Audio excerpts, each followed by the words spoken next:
नमस्कार बंधुरा आज बाजारे गिये देखते पेलाम জ্যান্ত এই রকম ছোট ছোট বাটা মাছ। তাই একদমই লোভ সামলাতে পারলাম না, কিনে নিলাম 500 গ্রাম মতো বাটা মাছ। আর এই বাটা মাছ দিয়েই আপনাদের আমি দেখাবো কিভাবে আমি খুব সহজে বানাই বাটা মাছের ঝাল। আমি সোমা আর সোমার হেসেলে আবারও সবাইকে স্বাগত জানাই।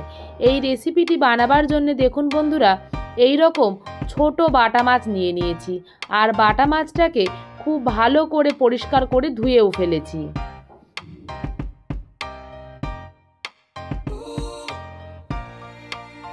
বাটা মাছটাকে ভালো মতো পরিষ্কার করে ধুয়ে নেবার পরে এতে আমি নুন, হলুদ আর 1 টেবিল স্পুন মতো সর্ষের তেল দিয়ে 10 থেকে 15 মিনিট মতো মাখিয়ে রেখে দেব।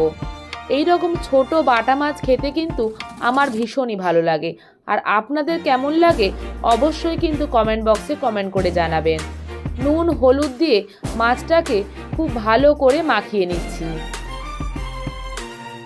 এই রকম ছোট বাটা মাছ খাওয়া কিন্তু শরীরের পক্ষে ভীষণই উপকারী। আর যে কোনো ছোট মাছ চোখের জন্য খুবই উপকারী।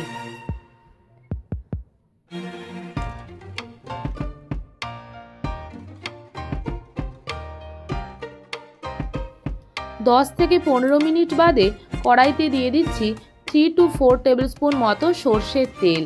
তেলটাকে কিন্তু অবশ্যই খুব ভালো মতো গরম করে নেওয়ার পরে মাছটাকে দিতে হবে।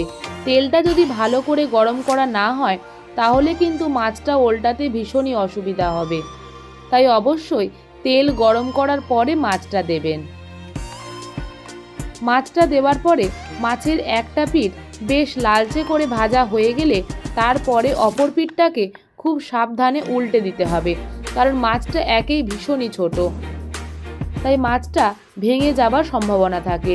মিনিট দুয়েক পরেই কিন্তু মাছের একটা পিঠ হালকা লালচে করে ভাজা হয়ে যাবে।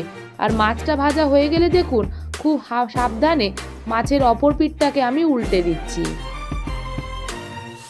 এইভাবে দুটো পিঠই বেশ হালকা লালচে লালচে করে ভেজে নিচ্ছি। এই রকম ছোট বাটা মাছ ভাজতে সময় কিন্তু একদমই বেশি লাগে না। মাছটা দেখুন খুব ভালো মতো ভাজা হয়ে গেছে। আর মাছটা ভাজা হয়ে গেলে মাছটাকে আমি একটা প্লেটের মধ্যে তুলে রেখে দিচ্ছি।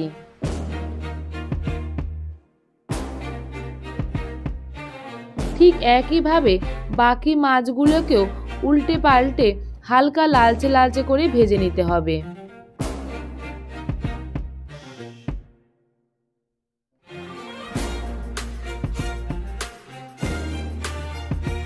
এই মাছগুলো ভাজতে ভাজতে আমি মাছের ঝালের মশলাটা বানিয়ে নিচ্ছি। এই মশলাটা কিন্তু বানাতে খুব কম উপকরণ ব্যবহার করব আর পরিমাণটাও কম দিতে হবে। 5 থেকে 6 কোয়া মতো রসুন, 2 টুকরো আদা আর অর্ধেকটা কুচি করে নেওয়া পেঁয়াজ আর অর্ধেকটা টমেটোকে খুব ভালো মতো পেস্ট করে নিচ্ছি। তার সাথে দিয়ে দিচ্ছি একটা কাঁচা লঙ্কা। এই সমস্ত কিছুকে দিয়ে দেখুন বন্ধুরা, খুব মসৃণ কিন্তু পেস্ট করব না, এই রকম একটা পেস্ট বানিয়ে নিয়েছি। পেস্টটাকে একটা সাইডে সরিয়ে রেখে একটা বাটিতে দিয়ে দিচ্ছি সর্ষের পাউডার।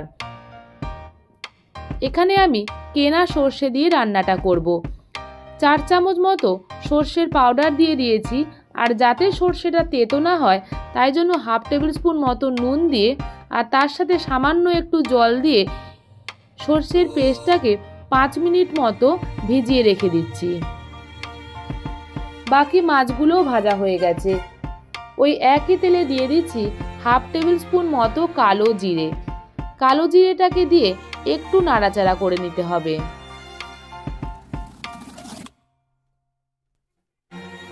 এখানে দিয়ে দিচ্ছি আদা, রসুন, টমেটো, কাঁচা লঙ্কার পেস্টটাকে। মিক্সির বাটি ধোয়া জলটাও এখানে আমি অ্যাড করে দিচ্ছি। আর এখানেই দিয়ে দেব সমস্ত গুঁড়ো মশলাগুলোকে। 1/2 টেবিল স্পুন মতো জিরে গুঁড়ো অ্যাড করে দিচ্ছি।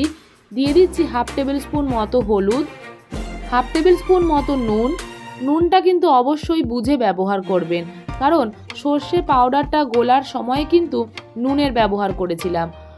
দিয়ে দিলাম 1/2 টেবিল স্পুন মতো লাল লঙ্কা গুঁড়ো।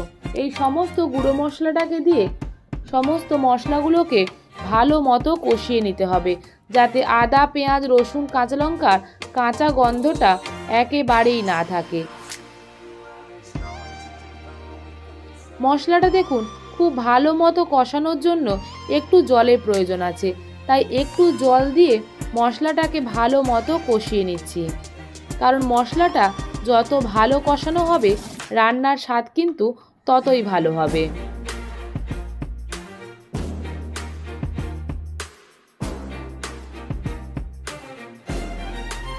রান্নাটা ভালো মতো কষানো হয়ে যাওয়ার পরে এখানে আমি সর্ষে গোলা জলটাকে দিয়ে দিচ্ছি। এই পর্যায়ে কিন্তু গ্যাসের ফ্লেমটাকে লো টু মিডিয়ামে রাখতে হবে। সর্ষেটা দেওয়ার পর কিন্তু কখনোই হাই ফ্লেমে খুব বেশি ফোটানো চলবে না। সর্ষেটা দিয়ে একটু ফুটতে শুরু করলে সমস্ত মাছগুলোকে এখানে দিয়ে দিচ্ছি। কখনোই কিন্তু সর্ষে দেওয়ার পরে খুব বেশি ফোটাবেন না। সমস্ত মাছগুলোকে দেওয়ার পরে আবারও একটু হালকা হাতে মাছগুলোকে উল্টে পাল্টে দিতে হবে।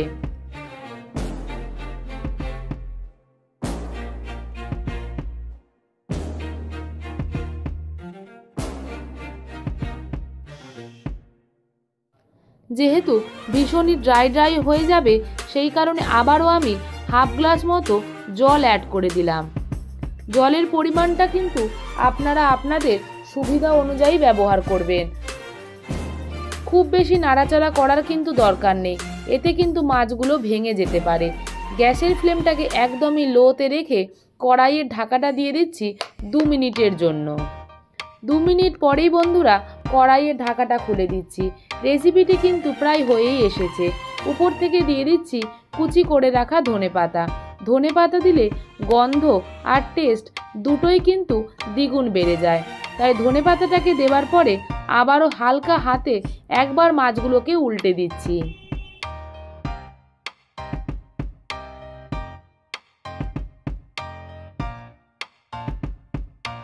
যেহেতু বাটা মাছের ঝাল রান্না করছি তাই ওপর থেকে দিয়ে দিচ্ছি 1 টেবিল স্পুন মতো কাঁচা সর্ষের তেল।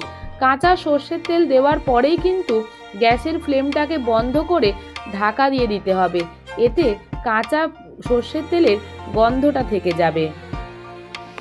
দেখলেন তো বন্ধুরা কত সহজে বাটা মাছের ঝাল আমি রান্না করলাম। আপনারাও ঠিক এইভাবে বাটা মাছের ঝাল বাড়িতে বানিয়ে অবশ্যই কমেন্ট বক্সে জানাবেন রেসিপিটি আপনাদের কেমন লাগলো। রেসিপিটি যদি আপনাদের ভালো লেগে থাকে প্লিজ ভিডিওটিকে একটা লাইক করুন, শেয়ার করুন আর সাবস্ক্রাইব করুন। সাবস্ক্রাইবের জন্যে পাশে থাকা বেল আইকনটা প্রেস করে অল করে দিন। ধন্যবাদ। ভালো থাকবেন, সুস্থ থাকবেন।